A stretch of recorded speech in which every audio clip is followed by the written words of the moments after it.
ونعوذ بالله من شرور أنفسنا ومن سيئات أعمالنا من يهده الله فلا مضل له ومن يضلل فلا هادي له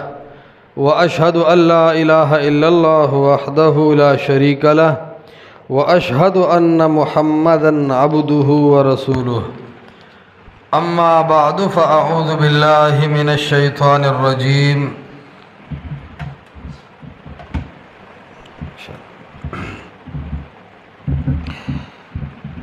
وقضى ربك ألا تعبدوا إلا إياه وبالوالدين إحسانا وقال تعالى في مقام آخر وإلهكم إله واحد لا إله إلا هو الرحمن الرحيم. دا اللہ سبحانہ وتعالی دا معرفت پا حوالہ باندے توحید پا عقیدہ من سو خبر اکڑے درسونا چدا با مسلمان باندے ضروری عقیدہ دا چدا با دا نارینا و زنانا دا ہر بالغ مالدار و غریب عالم و امی عقیدوی چی زما پیدا کون کے یو اللہ دے زما خالق یو اللہ دے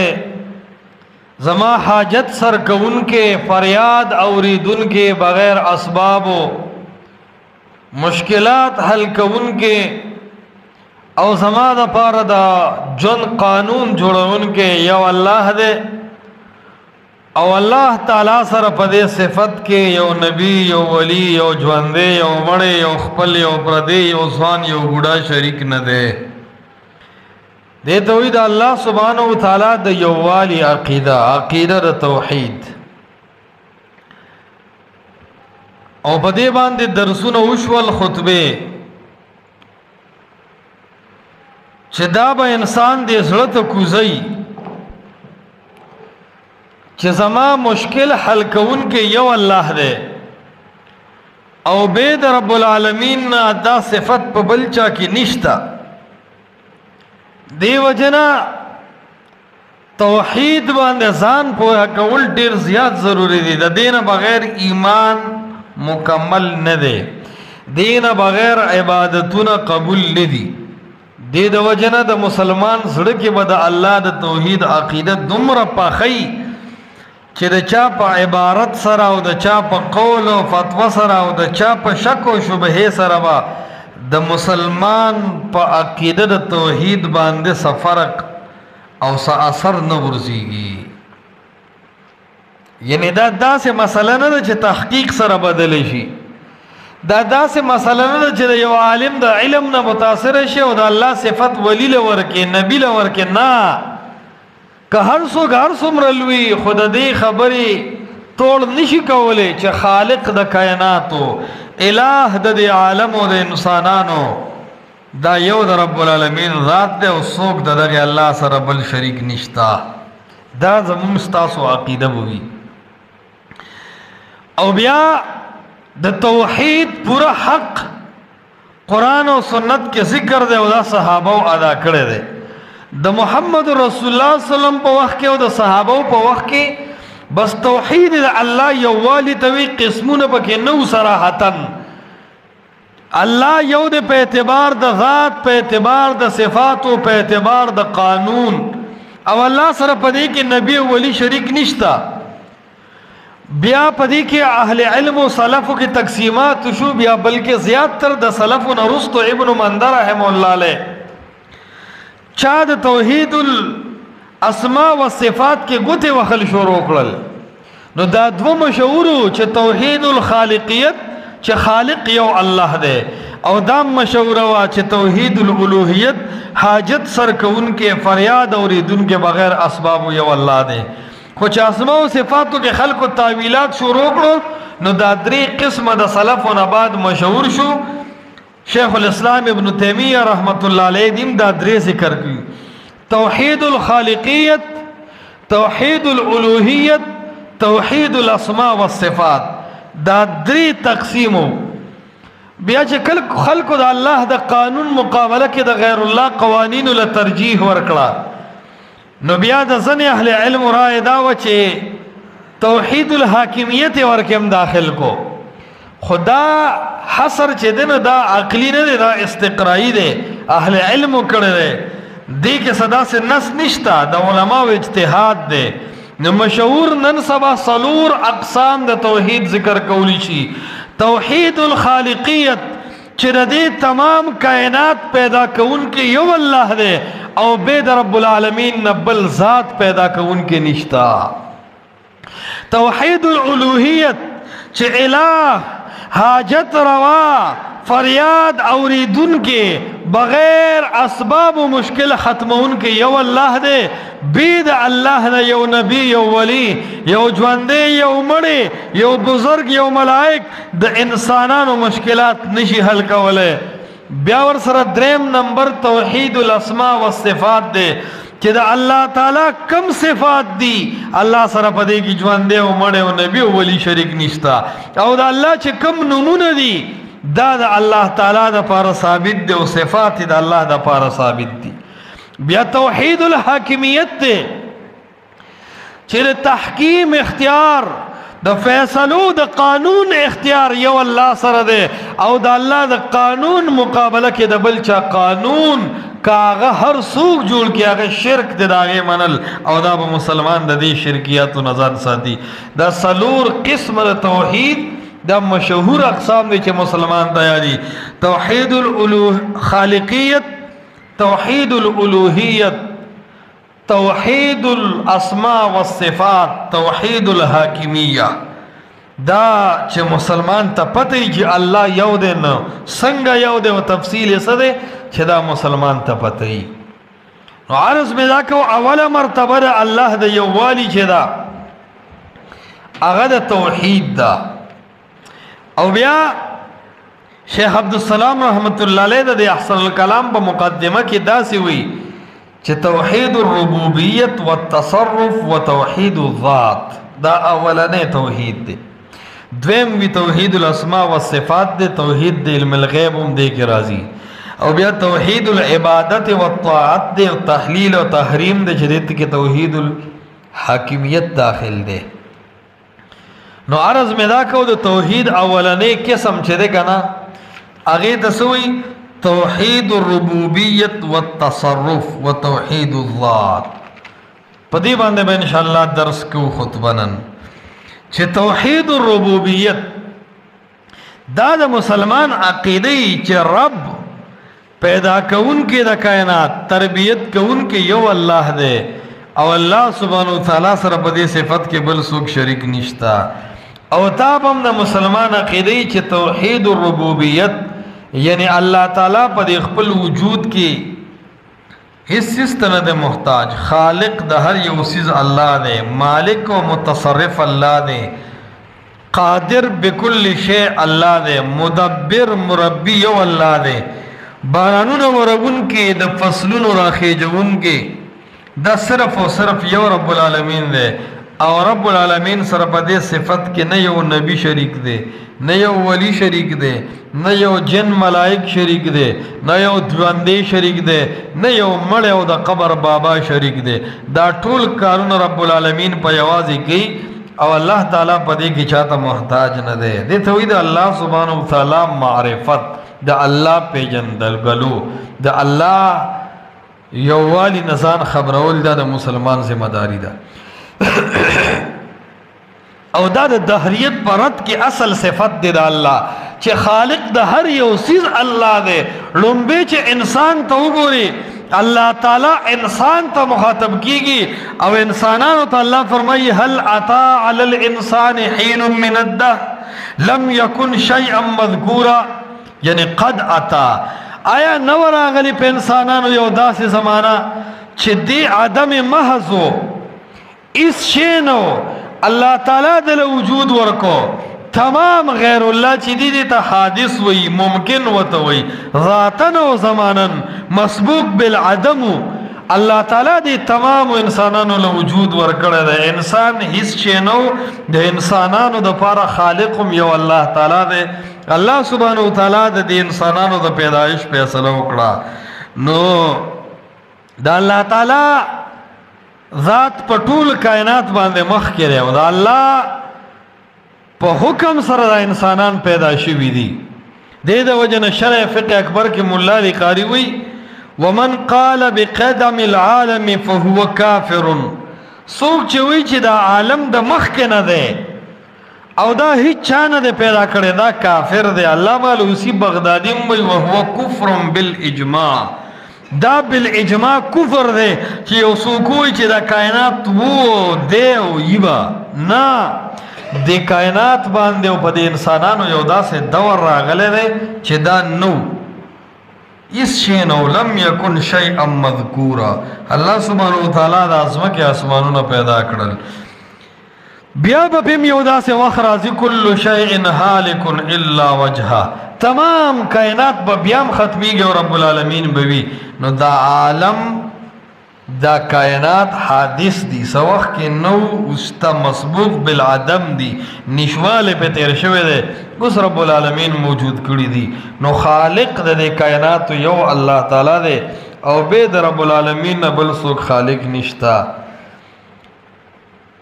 نو انسان چې خپل ځان ته وګوري نو ځان ته د سوچو کې او د الله تعالی دا آیت د رامخې ته کی هل عطا على الانسان حين من الدهر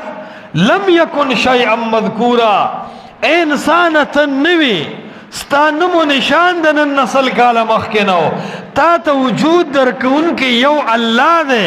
نو ته دا ومنه چې خالق زما یو الله دی پیدا کون کې یو الله دی او به د الله نه یو نبی او یو ولی یو ژوندی او یو مړ پیدا کون کې نشتا صفت الخلق او توحید الخالقیت دا صرف د الله تعالی حق دی به د الله نه بل څوک پیدا کون کې نشتا دا به د مسلمان عقیده وي او بیا انسان ته ډېر وړو کې د دې ځمکې او د اسمان باره کې دا عقیده ساته سورہ عنکبوت کې الله تعالی فرمایي خلق السماوات والارض انسان دا ته چې په کوم اسمان او ځمکې منځ کې اوسې د ځمکې د پاس او د اسمان نه لاندې اوسې دا پاس اسمان هم پتا رب العالمین پیدا کړی دی دا لاندې ځمکه هم رب العالمین پیدا کړی ده او د دې اسمان او ځمکې منځ کې چې دا څه دي دا هم رب العالمین پیدا کړی دي د توحید الخالقیت عقیده به د مسلمانانو چې پیدا کوونکی د رب العالمین نه بغیر بل نشته او بیا صرف پیدا کوونکی نه دی نظام چلوونکی هم دی د کائنات تربیت کوونکی هم دی بیا د دې نظام د پاره د باران او د اوبو انتظام بیا زموږ د خوراک د پاره د فصلونو انتظام دا ټول د توحید الخالقیت انواع دي دا ټول د رب العالمین صفات دي او الله سبحانه وتعالی نه بغیر دا هیڅوک نشي کولی او د کائنات دا ذره ذره که الله مني او که نه مني خو په دې ټول امور کې دغه رب ته محتاج دي چې باران ورونکي فصلونه پیدا کوونکي او دارنګ د انسانانو پیدا کوونکي د رب العالمین نه بغیر بل څوک نشي کېدی او تاسو وګورئ عقل هم دا خبرې مني کم سړی چې د الله د ذات نه منکر دی تا هغه ته ووایه دې ځای ماله یو انسان جوړ کا دهري ته چېرته ووایه چې یو انسان جوړول غواړي آپ وایي چې دا زما د وس شی نه دی ته یو دهري او کمونیست ووایه په دې ځای یو ونه زرغونول غواړي او په هغې کې په خپل اختیار باندې میوه پیدا کول غواړي هغه به وایي چې دا زما اختیار نه دی ورته ووایه د دې اسمان نه لاندې یو بل اسمان جوړول غواړي هغه به وایي چې دا زما اختیار نه دی یو کمونیست او دهري چې هغه وایي د هر څه په خپله پیدا کېږي وایي د دې ځمکې د پاسه یو داسې ځمکه بله ته پیدا کا هغه به هم په دې حقیقت تسلیم شي چې دا هم زما اختیار نه دی ای د الله د ذات نه منکره ملحد او کمونیست او دهري دا د ستا د بدن صرف ځان ته وګوره کائنات کې به داسې څوک میلاو نشي چې ستا د دې لاس په شانتې لاس تاله پیدا کی. دا په دې دلیل دی چې د لاس پیدا کوونکی یو الله دی. خپل سترګو او غوږونو ته وګوره د چا چې نشته په دې کائنات کې په مړو ژوندو کې داسې څوک نشته چې چاله داسې سترګې او داسې غوږونه او داسې طاقت د ژبې ورکي. دا ټوله دنیا چې ورته ګوته په خوله ده دا خالق او مالک یو الله دی. د ده د منلو نه بغیر ستا کار نه کیږي. دا به خامخا منې. نو عرض مې دا کو چې رب العالمین هغه د دې کائنات خالق دی، اختیارمند دی، خلقا و فناء. داسې خالق نه دی الله چې جوړې کو بیا ورله چل نه ورځي. نه، پیدا کړی دا کائنات هم یو الله دی او په یو کن سره ختمونکی د کائنات هم یو الله دی. الله فرمایي په دې کائنات کې دننه دا غټ اسمانونه، دا لویه فراخه ځمکه، دا ډېرو طاقتونو تجربو والا انسانان، دا الله فرمایي زما د طاقت نه بار نه دي. یو ورځ به وغواړم کل من علیها فان، نه به د ساینسدان وي، نه به د انجینیر وي، نه به د ټکنالوژي. دا کائنات به بیا درهم برهم کم، پیدا کوونکی هم زوما نو د دې ختمونکی هم زیما. کل من علیها فان. منطقیان ورته موجبه کلیه وي، اثبات د حکم د محمول کی وی جمیع افراد د موضوعه. په کائنات کې به یو داسې سیز پاتې نشي چې هغه به د فنای د حکم را نشي. هر ذره ذره به فنا شي. ويبقى وجه ربک ذو الجلال والاکرام. په دې مخ د ځمکه بره په اسمانونو کې د عرش د پاسه به یو رب العالمین پاتې شي. ځمکه به هم روانه شي، اسمانونه به هم روان شي. دا تعالی دا دعوت درکوي چې ګوره خالق یو الله دی او بید الله نه یو نبی خالق نه دی، یو ولی خالق نه دی، یو مړ او بابا خالق نه دی، یو ژوندی انسان خالق نه دی. خالق د کائنات یو الله دی. کل شیء هالک الا وجهه. تمام سیزونه او تمام کامیابی به یو ورځ صفر شي، صرف رب العالمین به باقی پاتې شي. نو عرض مې دا کو چې د مسلمان دا عقیده د عزت وردن نشي چې زمونږ او ستاسو د دې تمام کائنات خالق یو الله تعالی دی. او دا ذات دی چې سورۃ فرقان کې الله فرمایي الذی لا یموت، هغه باندې مرګ نه راځي، اب همیشه ژوندی وي. نو عرض مې دا کو خلق د هر چا ځان ځان لري. ما وتم یو سیس جوړو، آبادی جوړو، الله اسمان جوړ کړی دی. تخپل آبادی ته وګوره او د الله اسمان ته نو حیران بشي. غیر مذهب و روس کی یو روبوٹ جوړ کړی دی د اوسپنې نه، انسان په شکل کې روبوٹ دی، غنم مریبي، جوار مریبي. دا انسان جوړ کړی دی او دا رنګي دا انسان الله جوړ کړی دی. د انسان جوړ کړی شوی سیسته وګوره او د رب العالمین جوړ کړی شوی سیسته وګوره، ستا به د رب العالمین په خالقیت کلک ایمان پیدا شي چې دا روبوٹ مشینری ده، اورینا وینینا، ستا په ګوتو په حرکت باندې دې کار کوي. او الله بغیر اسباب یو داسې مشینری جوړه کړې ده، پټې د مور په خېټه کې جوړه کی او هغه سمپل دنیا ته راښکاره کی. هغه سترګې ته خلک حیران دی، هغه ژبې ته خلک حیران دی، په دې سر کې چې دننه کم دماغ دی هغې ته خلک حیران دی. دا فرق دی د الله او د مخلوق په پیدایش کې. یو شی نه دی. ستا او زما محنت کې او د رب العالمین په فیصله او خلق کې ډېر لوی فرق دی. الله تعالی د انسان په پیدایش کې د خپل خالقیت کرشمې ښیي. سورة المؤمنون کې الله فرمایي ثم خلقنا النطفة. ای انسانا تله دنیا ته نوی راغلی چې زما خالقیت به تسلیمې. مور او پلار د یو بل ته وکتل، ستا د پلار په شا کې ما داسې اوبه پیدا کړې چې هغې ته نطفه وایي. په هغه نطفه دننه زما امر وچلېدو، ته د هغې نطفې نه پیدا یې. اون د وړو بولو په لاره متیاز هم روزي، نطفه هم روزي. په هغه نطفه کې فرق دی، په هغه اوبو کې فرق دی. څه ګنده اوبه وې په ځمکه تویې شوې، ته ترې ځان بچ کې، او څه داسې اوبه وې چې الله پې خپله کاریګري وکړه، څومره ښایسته انسان یې پیدا کړو. او بیا په اوبو باندې کاریګري دا یو ډاکټر نشي کولی چې د اوبو نه څه شی جوړ کړي. په اوبو باندې کاریګري ساینسدان نشي کولی. په اوبو باندې کاریګري انجینیر نشي کولی. دا د رب العالمین ذات دی. په اوبو باندې کاریګري وکړه. ثم خلقنا النطفة علقا. الله فرمایي د دې نطفه او د دې سپینو اوبو نه مې علقه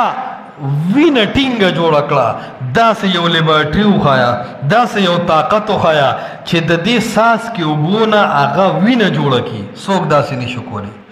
او بیا چې کله الله تعالی تېنه وینه جوړه کړه فخلقنا العلقة مضغة، د دغه وینې را یوځای کړه او د دغه وینې نه رب العالمین بیا د غوښې یو ټوکړه جوړه کړه. په دې تمام کائنات کې داسې خالق بل نشته چې هغه د وینې راجمع شوي ټینګې وینې نه غوښه جوړه کړي. او بیا الله فرمایي زما خالقیت په دغه ځای ونه درېدو چې کله مې د دغې وینې نه غوښه جوړه کړه نو فخلقنا المضغة عظاما، دکه د مور په خېټه کې دننه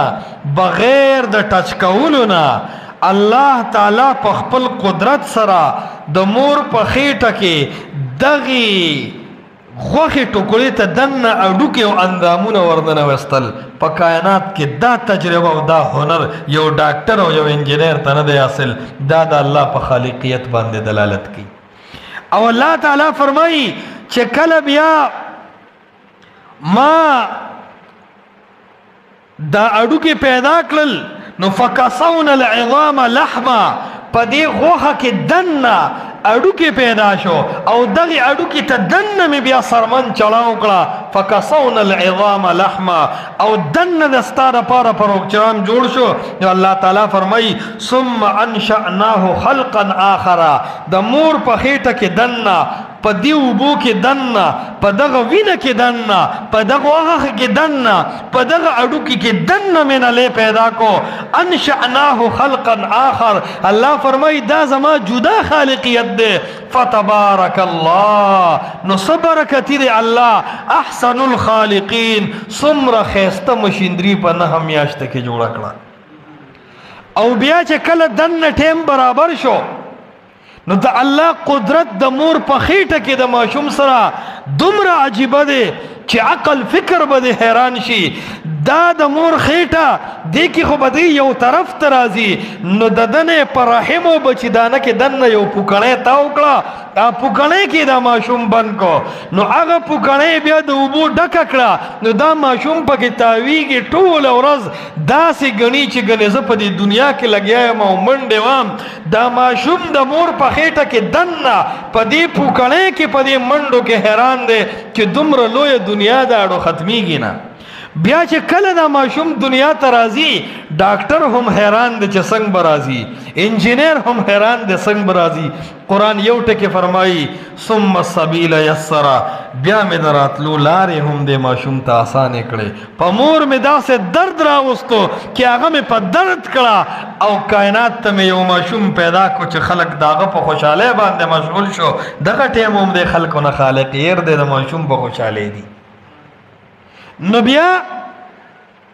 په دې خېټه کې دننه دې ماشوم ته کم پروګرام یې لګولی دی. تاسو وګورئ کله چې دا ماشوم پیدا کېږي او پیدایشي مړ شي نو طریقه دا وي دا ماشوم چې پیدا شي نو د دواړه لاس داسې په دې مرۍ باندې ایښي. دا پرده چې وشلیږي نو دې کې نري نري تاوونه وي هغه د ده د بدن نه تاویږي او دې دنیا ته راځي. نو دا کم ماشوم چې لاس بره نه کړي دا پردې د ده د مرۍ نه تاو شي او دې مړ دنیا ته راشي. نو تاسو وګورئ کم ماشوم چې پیدایشي مړ وي اکثر دا مرۍ یې تکه سره وي. دم د الله فیصله وشي او د ده لاس بره مرۍ ته ونه رسي او کله چې لاس داسې په مرۍ باندې کېږي نو پردې د ده د لاس نه تاو شي او د ده مرۍ بچ شي. دا ټول حکمت جوړونکی څوک دی؟ دا یو الله تعالی دی. نو انسانانو ته ښیي چې ای د آدم بچیا ستا د پلار د نطفې نه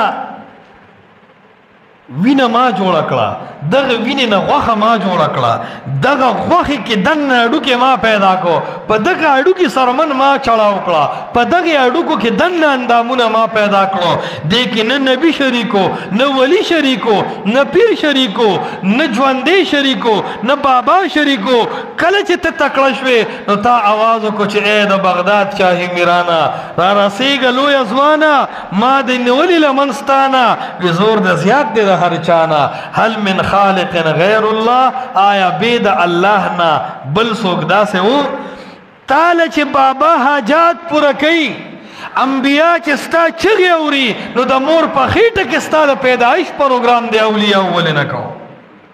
د مور په خېټه کې دننه تا ته د رزق پروګرام دی قبرونو دی باباګانو ولې نه کوو؟ چې باباګان ستا مشکل حل کولی شي، نو د دې مور د خېټې نه په دم باندې ته په بله لار باندې ولې نه شوې رایستی؟ دا د دې دلیل دی چې خالق د کائناتو یو الله دی، او بید الله نه دې کم ولی ته چې ته چغې وې، دا ولی هم د مور په خېټه کې الله جوړ کړی دی، دنیا ته الله راوستی دی چې دې الله ته محتاج دی، نو ته هم الله ته محتاج یې. بید الله نه ستاسو دپاره په کائنات کې بل خالق نشته. نو عرض مې دا کوو چې د مسلمانانو د توحید الخالقیت عقیده پخه شي چې عام خلک هم څیزونه پیدا کوي، لیکن د الله تعالی په شان د څوک نشي پیدا کولی. الله تعالی دې ټول څیزونو ته ګوري. اے انسانه، د ځمکې اسمان پیدایش ته وګوره. تمام مشرکانو نه الله تعالی یو سوال کوي، یو سوال، اے مشرکانو دی آسمان ته وګورئ، داسې آسمان به بل څوک پیدا کی؟ اے مشرکانو دی ځمکې ته وګورئ، کائنات کې یو نبی او یو ولی، یو ژوندی او یو بابا مړ به داسې ځمکه پیدا کی؟ آیا د مور په خېټه کې به داسې یو انسان پیدا کی؟ آیا د کائنات د پاره به د باران د وریځو انتظام څوک کی؟ سوال کوي هل من خالق غیر الله، آیا بید الله نه په دې کائنات کې داسې پیدا کوونکی ته مومي څنګه پیدا کوونکی چې اسمانونو والا دی؟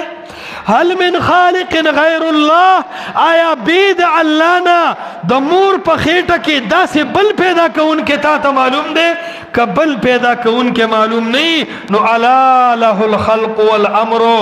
اے خلق و پیدائش هم د یو الله دی، والامر اختیار د تمام کائنات هم د یو الله دی، د بل چا نشتا. پیدائش صفت الخلق بل څوک نشي کولی، نو ته خپل مشکلات بیا د الله نه بغیر بل چاته څنګه وړې؟ او په دې کائنات کې داسې خلق دی چې هغې ته دهریان وایي، کمونیست ورته وایي، ملحدین ورته وایي، هغې وایي الله نشته، دا کائنات په خپله چلیږي. موږ وایو ای انسانه، ته یو ورځ نه وې، داسې ذات څوک دی چا چې تا له وجود درکو؟ اے د الله د ذات نه منکرینو، دا څوک دی چې هغه د ځمکې پیدا کړي دي او د اسمانونه پیدا کړي دي؟ اے د الله د ذات نه منکر قومه، دا څوک دی چې بارانونه ورونکی دی؟ دا څوک دی چې په نطفه کې طاقت د غوښې جوړېدو اچوي؟ دا څوک دی د مور په خېټه کې دننه د ماشوم تربیت کوونکی؟ دا یو الله دی. که څوک وایي چې دا په خپله کېږي، نو تا هم جاز جوړ کړی دی. آیا دا جاز د پټرولو او د کمپیوټري طاقت ته بغیر په هوا کې ټینګېدی شي؟ ستا د آبادۍ د ګلکارانو نه بغیر جوړېدی شي؟ ستا دا ریموټ د بغیر مشندریو نه جوړېدی شي؟ نو چې ستا د آبادۍ بغیر د انجینیر او د ترکاڼ نه جوړېږي، ستا د خپې دا سپلی د چمیار نه بغیر نه جوړېږي، ستا د بدن دا لباس بغیر د ټیلر نه جوړېږي، ستا دا چت بغیر د اوسپنې او د سیمټو نه جوړېږي. دا دومره لوی اسمان، دا دومره فراخه ځمکه، دا د مور په خېټه کې دومره حسین شکل او صورت په خپله څنګه جوړېدی شي؟ اے د الله د ذات نه منکره، په دې خبره باندې مطمئن شه چې څنګه دا تمام کائنات په خپل نشي پیدا کېده زما استا مشندره هم تجربه او عقل ته محتاج دي نو دا کائنات هم یو خالق او یو پروردگار ته محتاج دي چې هغه ته وی الله الا له الخلق والامر پیدائش والا ذات صرف د الله تعالی ذات دی بل څوک داسې نشته او یاد ساته د انکاری حدیث د الحاد او د کمیونستو فتنه په دې کالجونو کې ډیره زیاته شوې ده او الله چې چاته وغواړي لار ورته سمي د یو دهري کمیونست د الله د ذات د منکر او د یو عام زمیدار سړي بحث شو او هغه ملحد خپل واقع بیانې چې زه څنګه مسلمان شوم و یو زمیدار وو یا دکاندار وو زما د هغه سره روزانه واسطه راتله و یو ځل ورته ما وویل چې الله نشته زما دا عقیده ده وی هغه ما ته ډېرې خبرې وکړې زما باندې اثر نه کو خو یو مثال یې راکړو د هغې نه بعد زه مسلمان شوم وی څنګه وی ما ورته وویل چې زمونږ بنیاد دا دی چې مونږ الله پیدا کړي یو د دې پیدایش نه بعد مرګ دی د مرګ نه پس بیا ژوند دی او د ژوند نه پس چې قیامت شي نو حساب کتاب دی او جنت جهنم دی وی ما ورته وی چې ګوره د دې مرګ نه بعد دوه آپشنه تم منې او زه هم منم وی هغه وی چې کوم وی ما ورته وی چې کله دا مرګ راشي وی دا دهري ما ته حیران و چې دې څه وي وی ما ورته وی چې کله په ما او تا په دواړو باندې مرګ راغی نو دوه حاله دي یا به د دې مرګ نه بعد د جهنم دا عذاب او د الله دا قیامت وجود وي او یا به نه وي دې دوه نه بغیر درېیم شته وي هغه وی چې نه وی ما ورته وی که چېرې مړه شو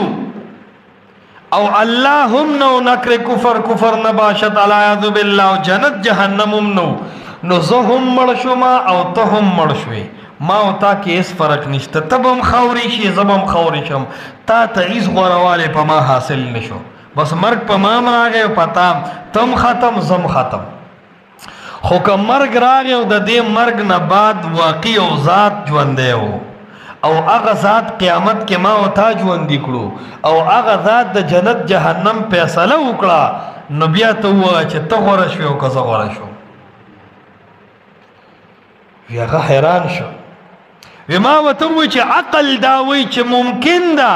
ستا د عقل مطابق قیامت نشتا خو دا هم احتمال شتا چې کوم ذات دومره لوی اسمانونه او ځمکې پیدا کولی شي دې دوباره مړ انسان هم ژوندی کولی شي نو که دا ذات وي نو د ساینس تقاضا هم دا ده چې کوم نقصان عقل محسوسوي د هغه نقصان نه ځان بچ کا نو عقل خدا وی کیدی شي چې الله وي نو که قیامت حق وي د مرګ نه بعد به ته د الله له څه جواب ورکې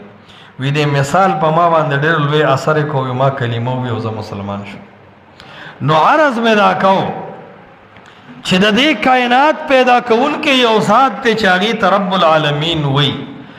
او د کائنات خالق او مالک بې د دغې الله نه بل نشته دا به د مسلمان په دې زړه کې عقیده او په دې عقیده کې به دې خیانت نه کوي او نه به په دې کې دې شکونه کوي او دا به یاد ساتي چې بید الله نه دا صفات هیچ چا سره نشته الله تعالی تمام مشرکان د مکې چیلنج کړل او په سورة الروم کې ورته الله فرمایي الله الذي خلقکم الله هغه ذات دی خلقکم چې تاسو یې پیدا کړی ثم رزقکم دویم صفت د الله دا دی چې د کائنات کې ذرې ذرې ته رزق الله ورکوي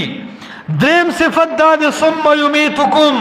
یو نه یو ورځ الله د مرګ مقرر کړې ده څلورمه خبر دا ده ثم یحییکم د دې مرګ نه بعد به د الله یو ځل بیا ژوندی کوي دا څلور خبرې الله مشرکانو له مخې ته ایښي دي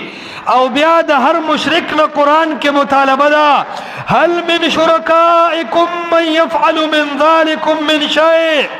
دا د الله نه علاوه چې چاته خالق او اله وایي دې څلورو صفاتو سره یې وتلې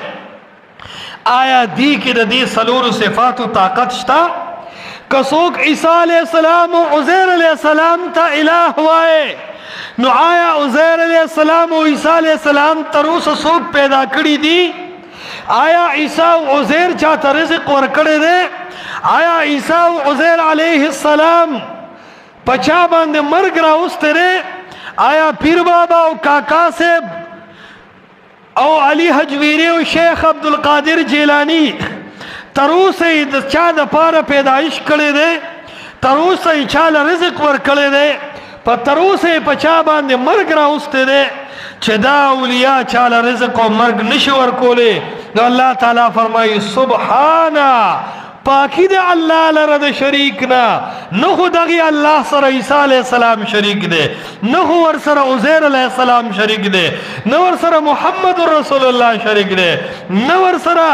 علی رضی اللہ تعالیٰ عنہ شریک دے، نخو شیخ عبدالقادر جیلانی لئے اختیار ورکڑے دے، نئے خدا تا گنج بخش لئے اختیار ورکڑے دے، نئے تردیری بابا لئے اختیار ورکڑے دے، نئے کاکا صاحب لئے اختیار ورکڑے دے. سبحانہ دا دی طول شریک کانونا اللہ پاک دے وتعالی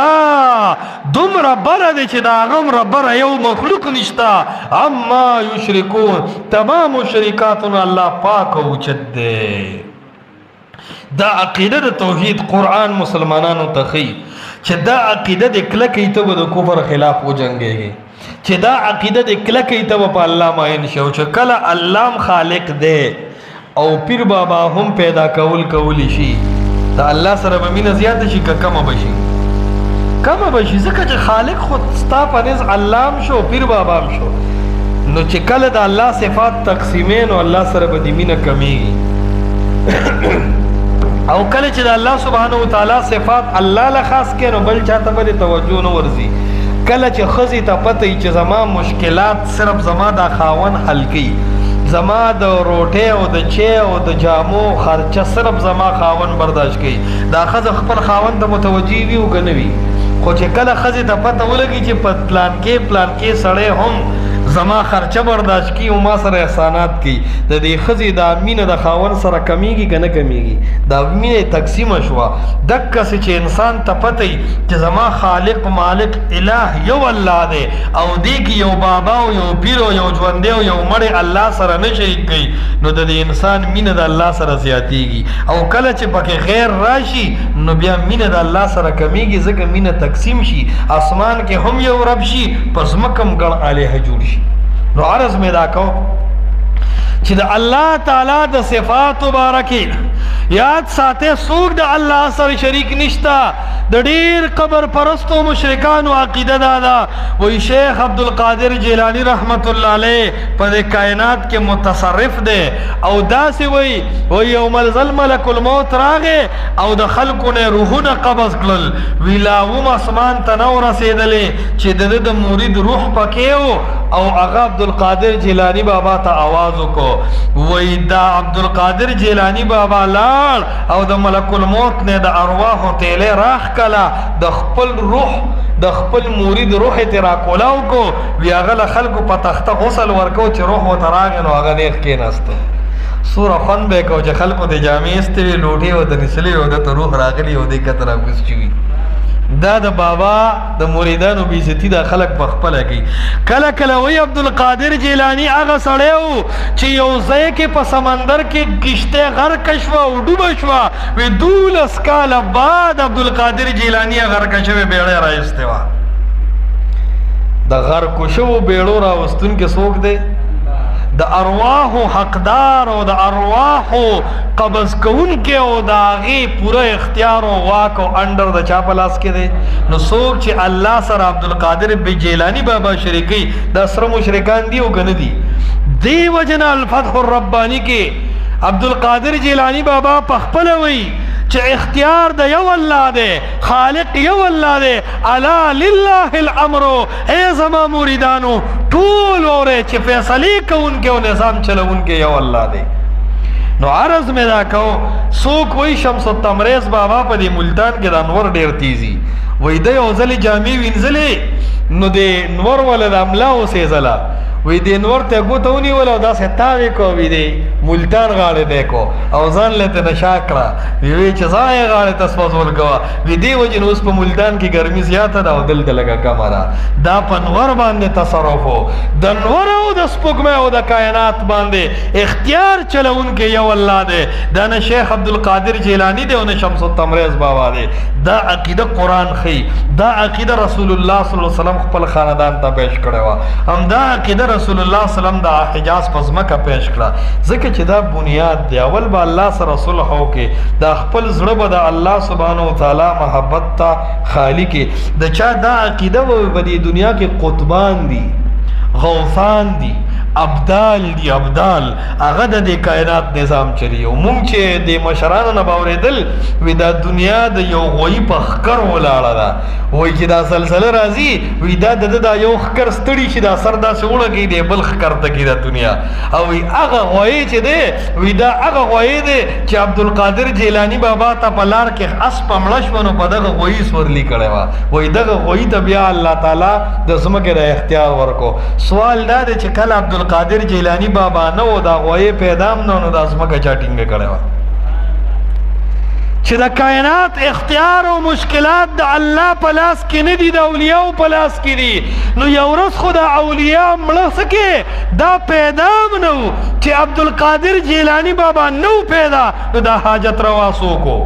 مشکل کشاسوں کو دا علی حجویری پلارو نکم لانو پیدا